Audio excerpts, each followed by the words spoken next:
네, 안녕하세요. 소개해 주셔서 감사합니다. 그리고 참석해 주신 분들께도 귀한 시간 내주셔서 와주셔서 대단히 감사합니다. 오늘 제가 소개해 드릴 연구는 이제 저희 연구단에서 진행했던 이제 일반적인 광학 이미징에서 생체 조직에 대한 이미징을 할 때 발생하는 산란광에 의한 노이즈를 초음파와의 결합을 이용해서 효과적으로 차단할 수 있는 기술에 대한 연구입니다.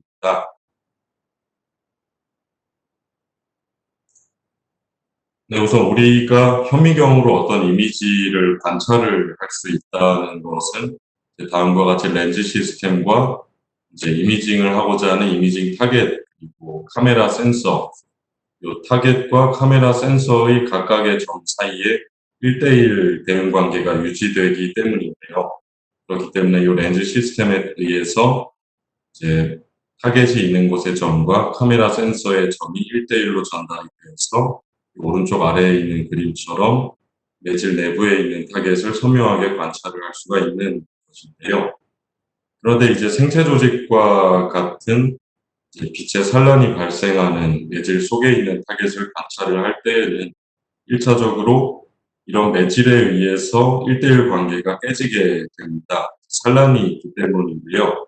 산란광이 발생하다 보니까 1대1 관계에서 대응되던 점 외의 다른 곳에서 온 빛이 센서에 들어와서 신호처럼 작용을 하기도 하고, 그리고 또 이런 스캐터링한 산란이 있는 매질 내에서 원래 이제 이미지 정보를 가지고 있던 빛이 진행을 함에 따라서 세기가 약해지는 문제가 있습니다.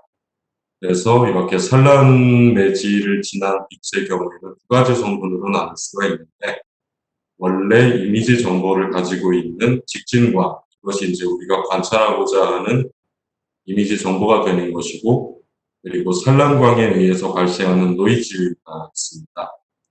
그래서 이것이 이제 이미지의 시그널 투 레이쇼를 감소시키다 보니까 이 그림과 같이 스캐터링이 있는 상황에서는 1대1 관계가 깨지기 때문에 이렇게 이미지를 제대로 관찰하기가 어렵게 되는데요. 그런데 이제 문제는 이러한 직진광의 경우 스캐터링한 산란 매질 내부에서 그 세기가 진행 거리에 따라서 지수함수적으로 감소하지만, 산란광의 세기의 경우에는 거리에 따라서 이렇게 반비례 관계로 감소하게 됩니다. 다시 말해서 이론적으로 이러한 산란광에 의한 노이즈가 직진광에 의한 노이즈보다 일정 거리가 멀어지면 훨씬 커지기 때문에 이미지를 아예 관찰을 할 수가 없는 경우가 생기고요. 네, 그래서 이제 이러한 산란광에 의한 참고로 생체 조직 내부에서의 어떤 가시광선의 평균 자유 행로는 대략 수백 마이크로미터 정도가 됩니다. 그래서 이제 수 밀리, 수 센티미터 정도 가게 되면 이렇게 지수함수적으로 감소하는 이미지 정보에 따라서 아예 관찰을 할 수 없기도 하고요.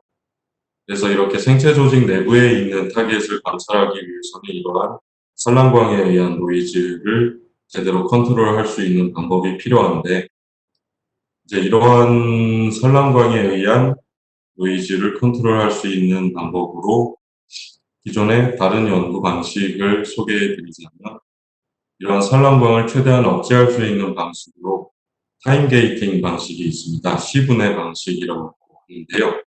개념적으로 설명을 해 드리자면, 이렇게 산란 매질 내부에 있는 타겟이 있고 왼쪽에서 오른쪽 방향으로 펄스 레이저를 발사하게 됩니다. 그렇게 되면 이게 시간적으로 한정되어 있는 펄스 레이저를 보내게 되면 이게 산란 매질 내부를 지나서 카메라에 도착을 하게 되는데, 카메라에 도착하는 빛의 펄스의 시간에 따른 정보를 보게 되면 직진광의 경우에는 대체로 앞쪽에 위치하게 되고, 스캐터링을 겪은 빛들의 경우에는 진행 거리가 더 길기 때문에 이렇게 뒤쪽으로 늘어지는 형태로 카메라에 도착을 하게 됩니다.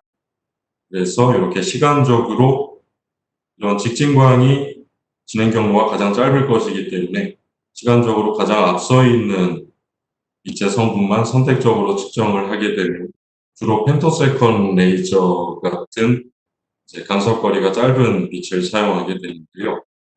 이렇게 시간적으로 가장 앞서 있는 빛만을 선택적으로 측정을 함으로써 진행거리가 긴 산란광을 차단하는 방식이 있습니다. 그래서 이러한 방식이 적용된 것으로 잘 아시는 OCT가 있고요. 이렇게 산란광을 억제시킴으로써 이미지 정보를 최대한 얻을 수 있는 방법이 있고,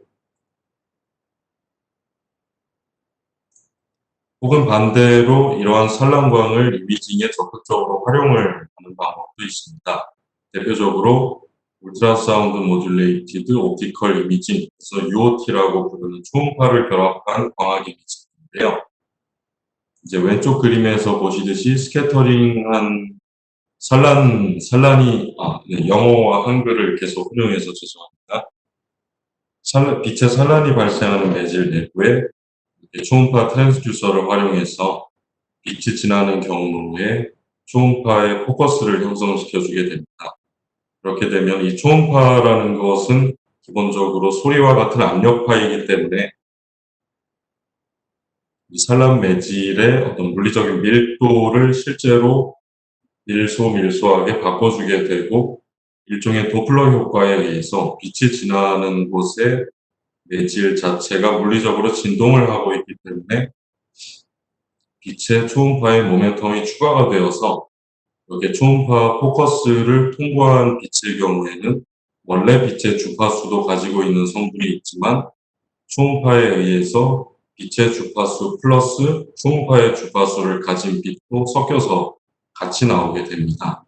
그렇게 되면은 이 경우에 이 매질의 반대쪽에서 이렇게 초음파에 의해서 초음파 주파수만큼 변조된 빛만을 선택적으로 측정을 하게 되면, 결과적으로 측정을 하게 되는 빛은 어떤 것이냐면 이 매질을 통과해서 나온 모든 빛 중에 초음파를 통과해서 초음파만큼 주파수가 변조된 빛을 측정하게 되는 거죠.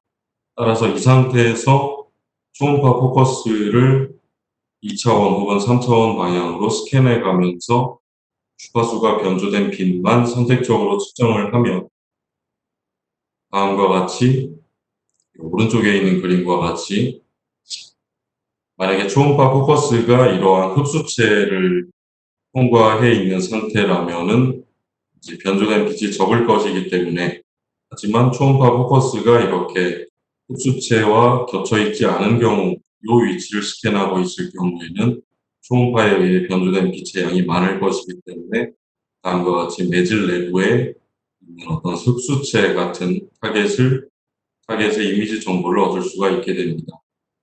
이 경우에는 산란광의 경우 직진광뿐만이 아닌 산란광의 세기도 같이 측정을 하는 것이기 때문에 일반적으로 이미징할 수 있는 최대 깊이가 수 센티미터 스케일로 아주 깊습니다. 하지만 이미지를 위한 프로브 자체가 초음파의 포커스가 되는 것이기 때문에 초음파 포커스를 원하는 위치에 갖다 놓고 그 빛의 세기를, 거기에서 변조된 빛의 세기를 측정하는 것이기 때문에 초음파 포커스의 사이즈 자체가 이미지의 해상도를 결정하게 됩니다.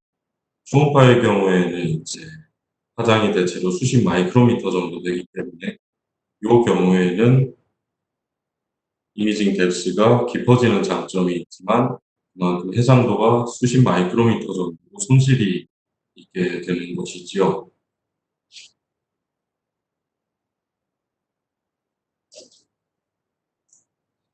그래서 저희가 이번에 연구를 한 스페이스 게이팅이라고 이름을 붙였습니다만, 이 스페이스 게이팅의 컨셉을 간단하게 설명해 드리자면, 앞서 페이지에서 설명해 드렸던 초음파를 결합했다는 점에서는 같지만 저희는 직진광만을 선택적으로 측정을 하게 됩니다. 그래서 이 왼쪽에 있는 그림으로 간단히 개념을 설명해 드리자면, 예를 들어 컨포컬 이미징을 위한 컨포컬 한 점을 매질 내부에 있는 타겟에 조명을 한 상태에서, 그러면 스캐터링 미디엄의 경우에는 이렇게 빛이 매질에 입사하는 순간부터 대체로 리니어하게 분간적으로 퍼지게 됩니다. 그리고 울트라사운드 트랜스듀서를 이용해서 우리가 보고자 하는 타겟 근처에 울트라사운드의 포커스를 보내고, 그러면은 이제 이 오른쪽으로 나오게 되는 빛 중에는 이제 지금 요 커서로 가리키는 영역, 이렇게 울트라사운드 포커스를 지나지 않은 영역의 빛도 나올 것이고, 그리고 이렇게 울트라사운드를 통과한 빛의 경우에는 원래 빛의 주파수가 아니라 원래 빛의 주파수에서 초음파의 주파수만큼 주파수가 변조해서 나오게 됩니다. 이 두 가지 성분이 섞여서 카메라에 들어오게 되는데, 저희 같은 경우에는 이 중에서 이렇게 원래 빛이 초음파만큼 주파수가 변조된 이 빛만을 선택적으로 측정을 하게 되고, 이렇게 되면은 어떤 이점이 있냐면,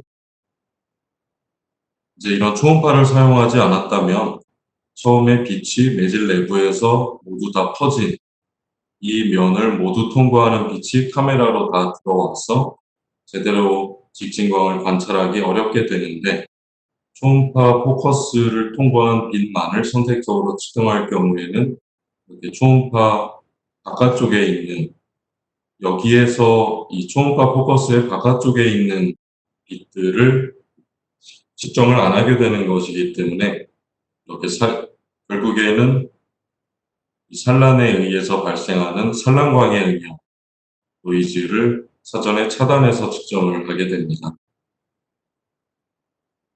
그렇게 해서 저희가 사용하는 스페이스 게이팅 방식의 노이즈를 얼마나 억제할 수 있는지 그 비율을 이렇게 표현을 할 수가 있는데요. 이미징 타겟이 놓여 있는 면을 통과하는 모든 빛 중에서 초음파 포커스를 통과한 빛만을 측정하는 것이기 때문에, 이 초음파 포커스 안에서 초음파 포커스를 통과한 빛의 이 두 가지 비율, 말하자면 면적 비율입니다. 전체 빛 중에 초음파를 통과한 빛, 이 둘의 면적만큼 노이즈가 감소하게 되는 것입니다. 이렇게 함으로써 카메라에서 측정하는 산란광의 세기를 초음파와의 결합을 이용해서 줄이는 방식이 되는 것입니다. 그렇게 해서 이번 페이지에서는 저희가 이것을 실험적으로 어떻게 구현했는지에 대해서 소개를 드리자면, 왼쪽에 있는 그림은 저희가 사용한 측정 셋업의 간단한 설명인데요. 기본적으로는 이제 홀로그래피 방식을 사용해서 빛을 기록을 하고 있고, 처음에 레이저에서 나온 빛이 둘로 나뉘어서 샘플을 통과한 빛과 샘플을 통과하지 않은 기준빔이 카메라에서 간섭 신호를 만들어서 그 간섭 신호를 사용한다는 점에서 기존에 흔히 사용하는 홀로그래피 이미징하고 같은 방식인데, 저희 같은 경우에는 이 샘플 쪽에다가 울트라사운드를 추가해서 초음파를 통과한 빛을 측정을 하고 있습니다. 그런데 홀로그래피 방식으로 이렇게 초음파에 의해서 변조된 빛을 측정하기 위해서는 기준빔 또한 그렇게 똑같이 초음파가 변조된 것이어야 같은 주파수이기 때문에 카메라에서 간섭을 만들 수가 있는데요. 여기에는 이제 어쿠스토 옵틱 모듈레이터를 활용해서 초음파와 같은 주파수로 주파수가 변조된 빛을 카메라의 기준빔으로 넣어줌으로써 샘플을 통과한 빛 중에 초음파만큼 주파수가 변조된 빛이 카메라에서 실제 간섭을 만들도록 하드웨어를 설정하였고요. 이제 이 홀로그래피 셋업의 렌즈 구성을 간단하게 변경함으로써 다음 그림과 같이, 이 그림과 같이 콘포컬 이미징으로 조명을 할 수도 있고, 혹은 이미징하고자 하는 영역을 이제 플레인한 웨이브, 평면파를 일루미네이션 할 수도 있도록 설정을 했습니다. 그래서 이 오른쪽에 있는 사진이 저희 셋업의 실제 사진이고요. 이 왼쪽에 있는 오브젝티브 렌즈에서 이제 빛을 조명하고, 이 오른쪽에 있는 오브젝티브 렌즈에서 나온 빛을 받아서 카메라로 보내게 됩니다. 이 아래쪽에 있는 것이 초음파를 발사하는 초음파 트랜스듀서이고요. 대략 5mm 떨어진 거리에 초음파의 초점이 형성되도록 설정이 되어 있습니다. 저희가 사용한 레이저는 532나노미터 가시광선의 펄스 레이저를 사용하였고요. 사용한 초음파의 주파수는 50MHz입니다. 그래서 이러한 실험 장비를 이용해서 초음파를 활용한 스페이스 게이팅이 실제로 얼마나 잘 작동하는지를 간단히 검증을 해 보았는데, 이제 이 그림과 같이, 참고로 이 샘플에 대해서 설명을 조금만 더 드리자면, 이 샘플은 현재 투명한 샘플이 들어가 있는데, 투명한 PAA 젤 속에다가 이제 타겟을 저희가 원하는 대로 심어둘 수가 있는 상태이고요. 그래서 저희 스페이스 게이팅을 검증하기 위해서 제일 처음에 했던 것은 이제 평면파를 타겟에다가 입사시켜 놓고 스페이스 게이팅을 사용하지 않았을 때와 사용하였을 때 측정되는 빛에 어떤 차이가 있는지 관찰을 하였을 때, 이 그림의 왼쪽을 보시면 평면파를 입사시켜서 기존의 홀로그래피 방식으로 측정을 하였을 때에는 타겟이 있는 곳의 모든 빛이 이렇게 균일하게 측정이 되는 것을 확인을 할 수가 있지만, 이제 이 샘플이 있을 것으로 되는 샘플이 있는 영역의 초음파 포커스를 형성한 다음 이렇게 초음파에 의해서 주파수가 변조된 빛을 선택적으로 간섭시켜서 측정했을 때에는 다음과 같이 같은 영역에서 측정했지만 초음파 포커스를 지난 빛만 다음과 같이 측정이 되었고, 초음파 외의 영역에서 오는 빛은 측정하지 되지 않는 것을 확인할 수 있었습니다. 따라서 이 경우에 두 가지 경우를 놓고 저희가 이미징을 한다고 한다면, 스캐터링한 매질을 통과한 빛을 측정했을 때 이렇게 초음파 바깥쪽에 있는 빛은 물리적으로 측정이 되지 않기 때문에 이 작은 영역만 통과를 한 빛을 측정할 수 있고, 이 초음파의 바깥쪽에서 오는 빛은 산란을 통해서 카메라에서 노이즈만 발생시키기 때문에 이것을 차단할 수 있다라는 기술적으로 가능한 것을 확인을 하였고요. 이 오른쪽에 있는 그림은 스캐터링을 발생시켰을 때 스캐터링한 매질에서 스페이스 게이팅이 얼마나 잘 직진광의 성분을 유지시켜 주는지를 확인한 내용입니다. 똑같은 투명한 PAA 젤 내부의 한 점에 콤포컬한 조명을 입사시킨 상태에서 반대쪽에서 카메라로 찍고 있는 상태이고요. PAA 젤 양쪽에는 저희가 그림에서 보시다시피 스캐터링한 레이어를 양쪽에 덮어두는 식으로 스캐터링을 만들었습니다. PDMS 소재에 징크 옥사이드 파우더를 섞어서 스캐터링을 만든 상황인데요.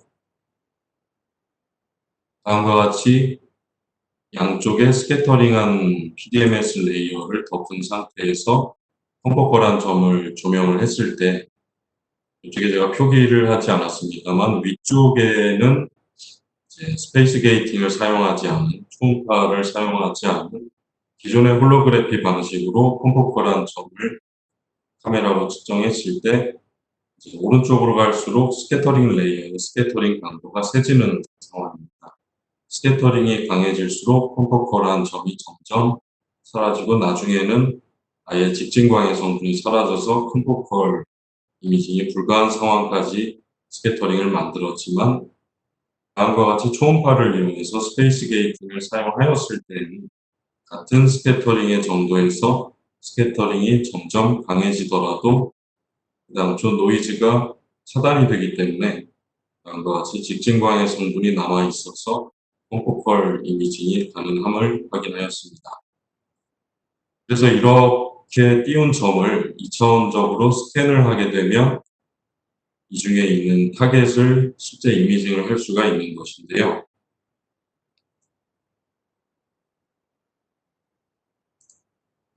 이제 앞서의 그림에서 같은 영역에다가 저희가 만든 이미징 타겟을 심어두고 컴포컬 조명을 2차원적으로 스캔하면서 디텍션이 되는지 확인을 한 결과입니다. 그래서 투명한 PAA 젤 중간에다가 금이 코팅된 실리카 파티클을 심어두었고, 투명한 PAA 젤 양쪽에다가 PDMS의 징크 옥사이드를 섞어서 만든 스캐터링한 레이어를 덮은 상태에서 컴포컬한 점을 2차원적으로 스캔해서 컴포컬 이미지를 얻었을 때, 이 위쪽에 있는 줄은 앞서의 그림과 같이 스페이스 게이팅을 사용하지 않은 경우, 아래줄은 스페이스 게이팅을 사용한 경우, 이렇게 점을 2차원적으로 스캔을 하였을 때 스캐터링이 심해질수록 일반적인 홀로그래피 이미징을 활용한 컴포컬에서는 골드 파티클의 정보가 점점 사라져서 나중에 스캐터링이 아주 심해졌을 때에는 보이지 않지만, 스페이스 게이팅을 사용해서 연조된 빛만을 선택적으로 측정을 하였을 때에는 다음과 같이 집진광의 성분이 많이 남아있기 때문에 많이 스캐터링한 상태에서도 컴포컬 이미징이 가능했습니다. 요 위에 표기한 숫자의 단위는 LS는 민 스캐터링 패스라고 해서 자유 행로, 산란 평균 자유 행로라고 불리는 값인데요.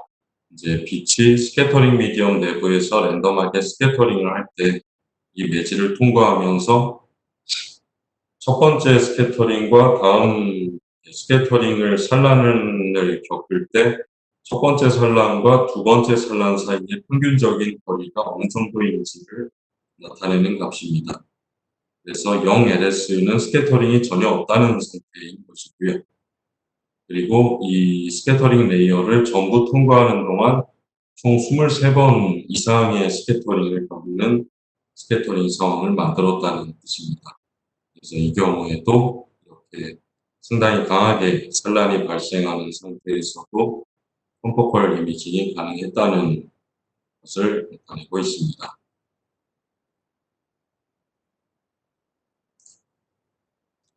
저희는 이제 빛의 직진광을 선택적으로 측정할 수 있는 것이기 때문에 앞서와 같이 컴포컬 이미징도 가능하지만 평면파를 입사시켜서 세포의 위상 이미지도 구현을 할 수가 있었는데요.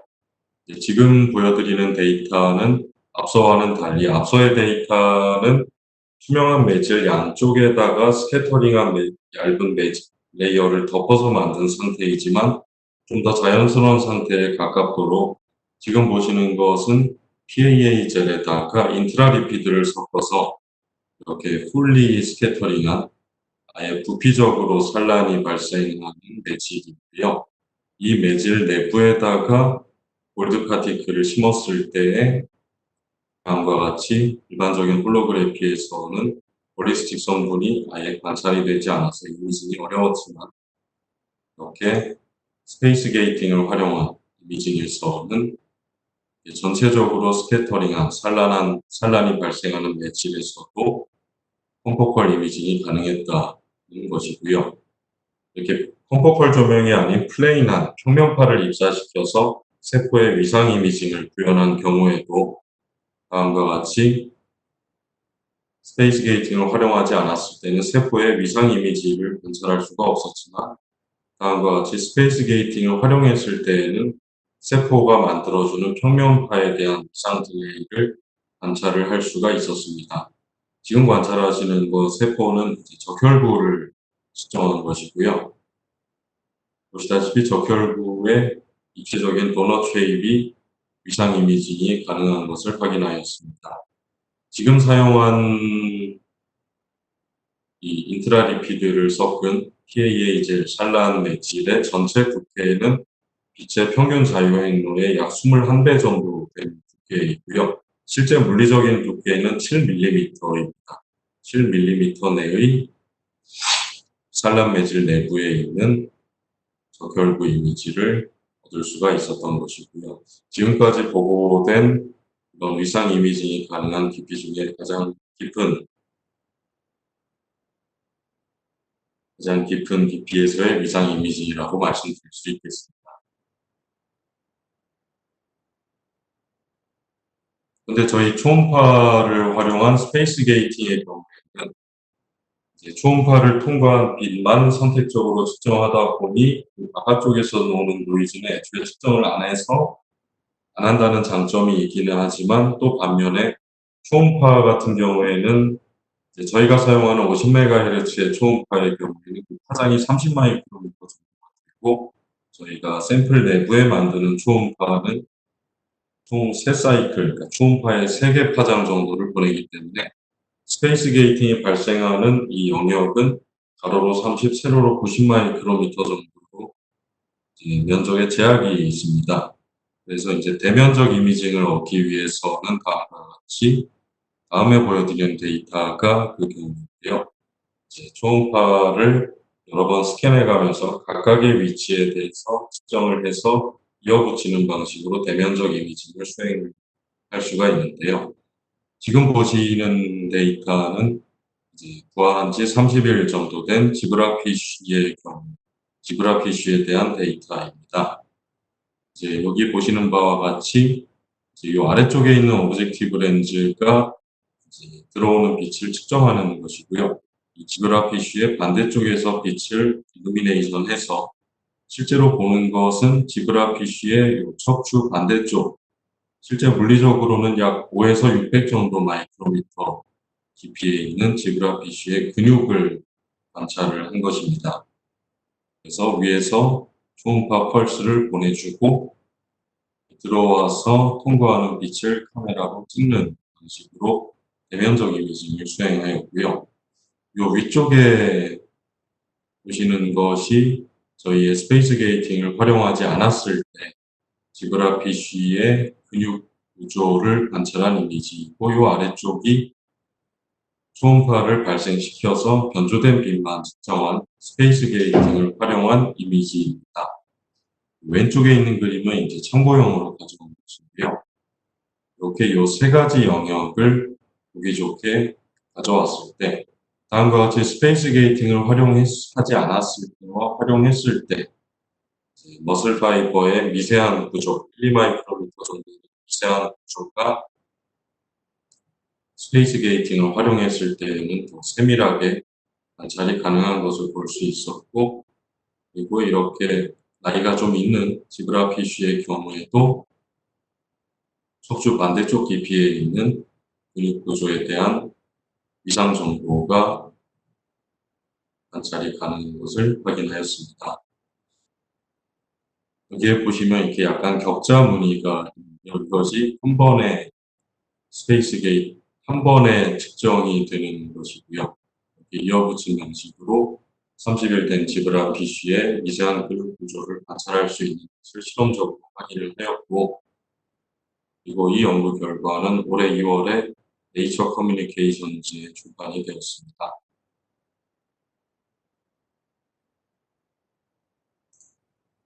네, 그래서 지금까지 말씀드린 것을 요약해 드리자면, 저희는 기존의 홀로그래피 셋업에 초음파를 결합함으로써 초음파를 이용해서 매질 내부에서 원천적으로 노이즈, 산란광에 의한 노이즈를 차단할 수 있는 기술에 대해서 연구하고 수행을 하였고, 그리고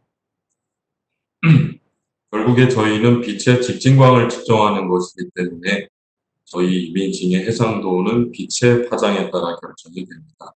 저희가 사용한 이미징 시스템에 의해서 결정되는 해상도는 950 나노미터로 이미징을 할 수가 있었고요.